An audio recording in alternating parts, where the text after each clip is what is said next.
સુરેન્દ્રનગરના 80 foot road છેવાડાના વિસ્તારમાં રહેતા રહીશો છેલ્લા 20 વર્ષથી પ્રાથમિક સુવિધાઓથી વંચિત રહેતા રહીશોએ રેલી યોજી પાલિકા અને કલેક્ટરને આવેદનપત્ર આપ્યું.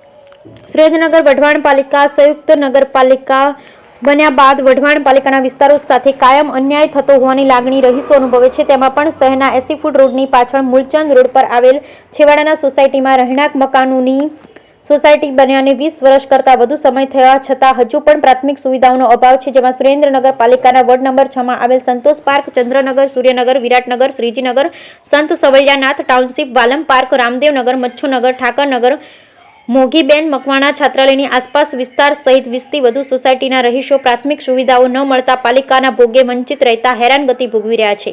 આ અંગે અનેકવાર રજૂઆત કર્યા બાદ કોઈ ઉકેલ ન આવતા અંતે આ વિસ્તારના રહીશોની ધીરજ ખૂટતા રેલી યોજી કલેક્ટર અને પાલિકા કચેરી લોકો રજૂઆત કરવામાં દોડી ગયા હતા. જેમાં રજૂઆત કરતા આગેવાન અમૃતભાઈ મકવાણા, દિનેશભાઈ રાઠોડ, રાજાભાઈ પરમાર, તેજાભાઈ, હરેશભાઈ ચાવડા, શંકરભાઈ સહિતના અગ્રણી આગેવાનોએ રોષ સાથે જણાવ્યું કે આ વિસ્તાર વોર્ડ નંબર 6 માં આવે.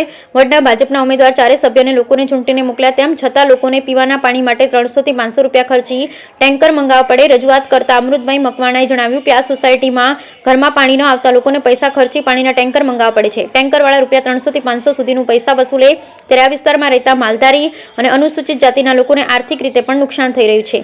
લોકો ખરાબ રસ્તા, પીવાનું પાણી ન મળવું, ગટર ઉભરાવી, સ્ટ્રીટ લાઇટો ન હોવી, નિયમિત સફાઈ ન થવી, પીવાના પાણી સાથે મિશ્રિત ગટરના પાણી જેવી સમસ્યાથી પીડાઈ રહ્યા છે.